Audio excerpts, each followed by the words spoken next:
Hello दोस्तों, आज अपन बात करेंगे कि भाई अब आपके रिजल्ट मतलब जून में आने वाला है।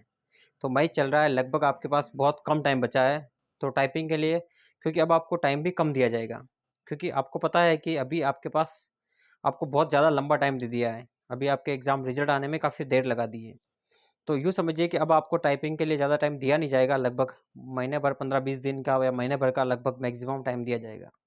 लेकिन अब आपके पास टाइम बहुत कम है और उस टाइम का आपको कैसे यूटिलाइज़ करना है, क्योंकि बहुत से लोग ऐसे हैं जो जिनके कम नंबर आ रहे हैं फिर भी उनके सिलेक्शन हो सकते हैं। ऐसा नहीं है कि नहीं हो सकता उनका। किसी का 60% है तो 60% वाला, किसी का कोई अलग अदर कैटेगरी में है तो उसके थोड़े बहुत कम नंबर भी है तो अभी वो उसमें आ जाए टाइपिंग की कैटेगरी में। तो देखो, कुछ कहा नहीं जा सकता, 2-4 नंबर 5 नंबर ऐसे एक आधा नंबर कोई आ जाए तो टाइपिंग तो सबको करनी ही है। तो आप टाइपिंग अभी आपने स्टार्ट कर रखी है, लेकिन अभी आपकी बहुत चाल थोड़ी धीमी है। आपको पता है, बहुत आप कछुआ चाल चल रहे हो धीरे-धीरे, क्योंकि ये स्वाभाविक है कि जब एग्ज़ाम नहीं होते तब आपको टाइपिंग करने का या पढ़ने की इच्छा थोड़ी कम होती है अंदर। अपने आप को लगता है कि अरे यार, कल पढ़ लेंगे, आज पढ़ लेंगे, वह अभी तो बहुत दूर है, समय है। लेकिन अपने को ये नहीं पता होता है कि समय बहुत जल्दी निकल जाता है। समय अपना इंतज़ार नहीं करता है और समय निकलता है, और आप देख रहे हो समय निकलते, निकलते, निकलते, ये देख लो आपकी आज धीरे-धीरे देखो तारीख के मई भी धीरे-धीरे, धीरे-धीरे निकल गया आधा।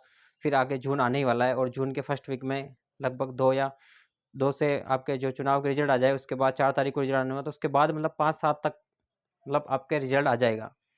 कहने का मतलब ये है कि बोर्ड एग्ज़ाम ने पहले भी कहा था, और अब फिर मतलब यूँ समझिए कि जून में आपके आ जाएगा। कैसे भी समझिए, जून के फर्स्ट में हाफ पार्ट में आ जाएगा, आने की संभावना है पूरी-पूरी। मतलब एक्यूरेट मैं नहीं कह सकता, क्योंकि ये तो देखो बनाने वाले के ऊपर है, क्योंकि जब रिजल्ट की डेट वही देते हैं। लेकिन कभी-कभी क्या होता है कि आपको पता होगा, आपने देखा होगा, बहुत से रिजल्ट में देख के देते हैं कि टेक्निकल एरर है या फिर वो एरर है या वो एरर है, तो खुद ही बहुत सारे एरर निकाल के उसको लंबा, अगर खींचना होता है तो लंबा खींच देते हैं। लेकिन अब उनके पास खींचने का कोई वो बचा नहीं है, टाइम औचित्य नहीं रहा है कि ये काफ़ी, क्योंकि काफ़ी टाइम हो गया है। अगर आचार संहिता में जारी करना चाहते तो कब का कर चुके होते, लेकिन इनका मानस था नहीं, क्योंकि बहुत सारी वैकेंसी, दूसरी जो वैकेंसी थी उन्होंने तो कर दिया, टाइपिंग के शेड्यूल जारी कर दिए, सब कर दिए, लेकिन इन्होंने अभी तक जारी नहीं किया है। तो सबसे बड़ी ये आपके लिए मतलब दुखद ये है कि उनको करना चाहिए था, इतना लंबा इंतज़ार नहीं कराना चाहिए था। लेकिन फिर भी ये अधीनस्थ बोर्ड का रवैया रहता है, इस जैसे आपको टाइपिंग के लिए इंतज़ार कराया है, तो टाइपिंग होने के बाद वैसे ही आपका डॉक्यूमेंट के लिए जो रिज़ल्ट आना है, उसमें भी आपको इंतज़ार कराया जाएगा। अगर आप सही समय पे नहीं सँभलोगे और सही तरीके से आप प्रयास नहीं करोगे, तो वो भी आपको देखना, उसमें भी इतना ही टाइम लगेगा जितना इसमें लग रहा है। क्योंकि कोई न कोई बहाना आता जाएगा कि ये वैकेंसी है, हमारे पास ये काम है, ये वर्कलोड है, लेकिन वो फ़ास्ट तरीके से नहीं भरी जाएगी, क्योंकि लगभग देख लीजिए, आप मान के चलिए कि आपका डॉक्यूमेंट वेरिफ़िकेशन कराने में, फाइनल जॉइनिंग या काउंसलिंग सब कुछ कराने में लगभग और मुश्किल से मान लीजिए 3 से 4 महीने आपके और निकल जाएँगे इसमें। आप देख लेना, मैं भी यही हूँ, आप भी यही हो। आप इस बात को भली-भाँति देख लेना कि आपके लगभग इतना टाइम निकाल देंगे, क्योंकि देखो, अभी तो जून में कह रहे हैं कि रिज़ल्ट आएगा। जून में रिज़ल्ट आने के बाद फिर टाइपिंग होगी, टाइपिंग की डेट आएगी, मतलब महीना भर तो आपको देंगे ही देंगे एटलीस्ट। क्योंकि अभी इतना टाइम मिल गया है तो महीना भर तो फिर भी देने का उनका रहता है कि हाँ, चलो महीना भर का क्राइटेरिया दे दें। क्योंकि बहुत से लोग ऐसे होते हैं जो टाइपिंग का इंतज़ार करते हैं कि जब रिज़ल्ट आएगा तब अपन टाइपिंग स्टार्ट करेंगे। फिर वो लोग ऑब्जेक्शन उठाते हैं कि यार, हमें प्रॉपर टाइम दिया नहीं है। तो सारे तरह के लोग होते हैं, सभी एक जैसे नहीं होते जो शुरुआत से तैयारी करते हैं। कुछ अपवाद भी होते हैं, कुछ अच्छे भी होते हैं, कुछ समझदार होते हैं जो शुरू से ही अपनी तैयारी कंटिन्यू रखते हैं, चाहे उनके नंबर कम आओ या ज़्यादा आओ। उनको पता है कि कोई न कोई वैकेंसी आएगी तो मैं उसमें लग जाऊँगा। जो कंटिन्यूटी रखते हैं वो किसी न किसी एग्ज़ाम में लग जाते हैं, और जो कंटिन्यूटी नहीं रखते हैं वो किसी भी एग्ज़ाम में मतलब रह जाते हैं, फिर कुछ किसी न किसी कारणवश। तो आपके जब रिज़ल्ट आ जाएगा, जब टाइपिंग हो जाएगी, उसके बाद टाइपिंग के रिज़ल्ट में भी आपको 15-20 दिन, महीना भर तो लेंगे ही लेंगे एटलीस्ट। फिर ये सोचिए, महीना भर लेंगे, महीना भर आपके रिज़ल्ट आ जाएगा, रिज़ल्ट आने के बाद फिर आपको डॉक्यूमेंट के लिए बुलाया जाएगा, लेकिन उसमें भी टाइम दिया जाएगा आपको। 5-10 दिन, 7 दिन, 15 दिन ऐसे दिएँगे, और फिर आपके डॉक्यूमेंट का सज्जन मतलब वो भी चलेगा, तो 5-7 दिन वो भी मान लो, 15-20 दिन तो ये हो गए। फिर आगे काउंसलिंग के ऑर्डर निकालेंगे, तो यूँ समझिए 15-20 दिन उसमें लग जाएँगे कि यार चलो, डॉक्यूमेंट हुए, डॉक्यूमेंट चेक होंगे, जाँच हो रही है, जाँच हो रही है, जाँच हो रही है, 15-20 दिन, महीना, 1.5 महीना भी निकल जाए। कह नहीं सकते कितना टाइम निकल जाए, तो ये समझिए कि 4 से 5 महीने तो आपके यूँ मान के चलिए कि अभी जो लोग जिनके अच्छे नंबर भी है और जिनकी अच्छी तैयारी भी है, तो उनको जॉब में 4-5 महीने तो अभी भी है ही है। तो आप क्यों ना कंटिन्यूटी रखें अपनी तैयारी में, और अभी जो आपकी टाइपिंग है, आप उसको बरकरार रखें और अपनी टाइपिंग को थोड़ा-सा इम्प्रूव करने की कोशिश करें, फ़ास्ट करें अब। अपना जो शेड्यूल है वो एक्यूरेट बनाएँ अब, और अब आप ये सोचिए कि अब मेरे को टाइपिंग करके निकालनी है, तो अब उसके लिए आप तत्पर हो जाइए। बिल्कुल तत्पर हो जाएँ, 1% 1 मिनट भी आप खर्च ना करें अपना, 1 मिनट भी वेस्ट ना करें। क्योंकि आपके पास बहुत कम समय रह गया है अब। आपको दिखने में बहुत ज़्यादा दिख रहा है लेकिन ये है नहीं इतना, क्योंकि इस समय जब आप कभी-कभी आप टाइपिंग करते हो, लेकिन जब आप मैक्सिमम रीच तक पहुँच जाते हो और फिर आपको कुछ नंबर बढ़ाने होते हैं, 5 या 4 नंबर, या कुछ आपकी एक्यूरेसी बढ़ानी है या कुछ स्पीड स्पीड बढ़ानी है वर्ड पर मिनट में, तब वो लास्ट वाली चीज़ें नहीं हो पाती आपसे। लास्ट में बढ़ाने में बहुत ज़्यादा पसीने आते हैं, उसमें बहुत ज़्यादा टाइम लगता है। ये बात आप कभी भी देखना, जब आप एग्ज़ाम के लिए तैयारी करते हो और आप टेस्ट सीरीज़ लगाते हो, तो जो लास्ट के नंबर होते हैं वो बढ़ाने में आपको बहुत पसीने आ जाते हैं। जो बेसिक जो नंबर है, जो मिनिमम क्राइटेरिया है, वो भी आप क्लियर कर लेते हैं। जो सिलेक्शन के लिए जो नंबर चाहिए होते हैं आपको, 4 नंबर, 5 नंबर, 10-15 नंबर का, उसमें बढ़ाने में आपको बहुत ज़्यादा मेहनत करनी पड़ती है। तो अभी भी आपके पास ये टाइम है कि आपको उस जो दौर है, लास्ट वाला टाइम है, उसके हिसाब से आपको बहुत ज़्यादा प्रिपरेशन करनी है अभी। आप सोच रहे होंगे कि मेरा सिलेक्शन हो जाएगा, ईज़िली हो जाएगा।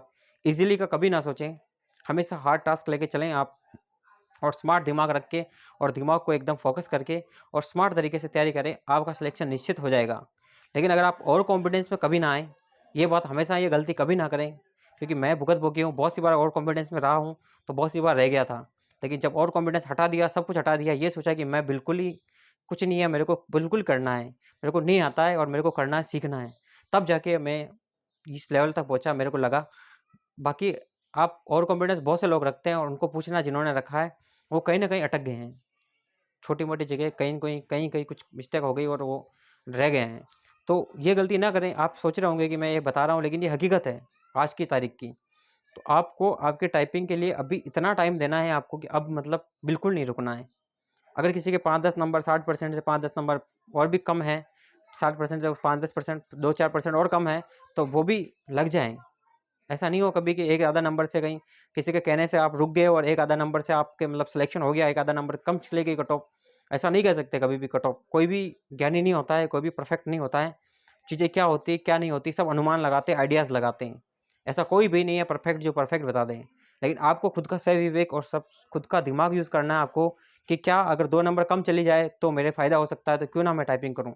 अगर मैंने टाइपिंग आज सीख ली, मेरे पास टाइम मिल रहा है पर्याप्त 6 महीने, तो मेरा आगे 6 महीने में कोई एग्ज़ाम आया, 1 साल में एग्ज़ाम आया, क्या मैंने उस एग्ज़ाम को क्वालीफ़ाई कर लिया और उसमें टाइपिंग हो गई, तो मैं आराम से निकल जाऊँगा। हमेशा आगे की सोचें और आगे का दिमाग लगाएँ, कभी भी पीछे की ना सोच के पीछे का दिमाग ना लगाएँ। इस बात को भी भली-भाँति ध्यान रखें। जो कुछ-कुछ छोटे-छोटे पॉइंट होते हैं, जो गवर्नमेंट एग्ज़ाम में सिलेक्शन के लिए काफ़ी हेल्पफुल होते हैं, अगर आपने उन पॉइंट्स को ध्यान में रख लिया, तब तो आपका सिलेक्शन हो जाएगा। लेकिन अगर आप आलसी हो गए या उन पॉइंट को नेगलेक्ट कर दिया, अगर कोई बताता है आपको, तो आप सोचते हो कि यार ये तो ऐसे बकवास करते हैं, अगर आप इस इन चीज़ों में रह गए, तो फिर आप पीछे रह जाओगे और उलझते रह जाओगे। तो इसलिए आपको खुद का सही विवेक यूज़ करना है। आपको ये सोचना है कि क्या पता 2 नंबर कम चली जाए, क्या पता मेरा हो जाए, क्या पता मैं इसमें सेलेक्ट हो जाऊँ। नहीं गई तब भी आपके आगे फ़ायदा ही है। कभी ऐसा ना सोचिए कि मेरी ये पढ़ाई वेस्ट जाएगी, कभी भी पढ़ाई वेस्ट नहीं जाती है। अगर आप किसी जीके वाले एग्ज़ाम की तैयारी करते हो और अगर आप टेक्निकल में आते हो तब भी वहाँ जीके भी आता है, कुछ छोटा-मोटा कहीं न कहीं आपके बेनिफिट मिलता ही है। अगर 2 नंबर का बेनिफिट भी मिलता है और 2 नंबर से आप सिलेक्शन हो रहा है आपका, तो वो आपके लिए कितना बेनिफिट होगा, आप ये सोच सकते हो आप।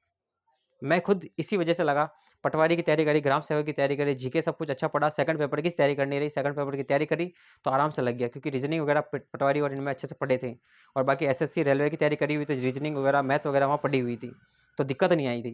क्योंकि फर्स्ट पेपर में मुझे इतना जोड़ नहीं आया था, सेकंड पेपर में जोड़ आया था, तो उसका मैंने पढ़ाई अलग से करी थी, बस इसलिए मेरा सिलेक्शन हो गया था। क्योंकि वो चीज़ें मेरी पल्ले वाली पढ़ाई जो है थी, मेरी एसएससी भी करी थी, रेलवे करी थी, बैंक करी थी, इसके बाद ग्राम सेवक और पटवारी, और उसके अलावा तो पता नहीं इसके बैंकिंग के, एलआईसी के कितने एग्ज़ाम दे चुका था, मुझे खुद को पता है। तो इस बात इसलिए हर जगह हर चीज़ कहीं-कहीं काम आती है। मेरे वो चीज़ काम आई, यहाँ पे काम आ गई मेरे, तो मैं यहाँ से सिलेक्शन हो गया।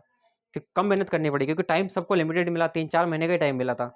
4 महीने में अगर मेरा फर्स्ट पेपर में लगभग मेरा अच्छे से क्लियर था, कुछ मतलब जो पासिंग मार्क उस लेवल से क्लियर था मेरा, तो अब मुझे सेकंड पेपर की तैयारी करनी थी, तो मैंने सेकंड पेपर पे ज़्यादा फ़ोकस किया। फर्स्ट पेपर को मैंने देखा ही बहुत कम देखा, सिर्फ़ प्रैक्टिस के हिसाब से, तो मेरा सिलेक्शन हो गया। बस स्मार्ट दिमाग लगाया, स्मार्ट स्टडी करी और उस और कॉन्फिडेंस था जो अंदर था, उसको निकाल के फेंक दिया, तब जाके सिलेक्शन हुआ। तो आप भी अपना जो अंदर जो और कॉन्फिडेंस है और जो थोड़ा चलता है, उसको नेगलेक्ट करें और दिमाग से बाहर निकाल दें, आपका सिलेक्शन श्योर होगा। ठीक है? वीडियो अच्छा लगा तो लाइक करें, चैनल को सब्सक्राइब करें, अपने दोस्तों में शेयर करें। बस अपने रिज़ल्ट का इंतज़ार करें और अपनी टाइपिंग को जारी रखें। धन्यवाद।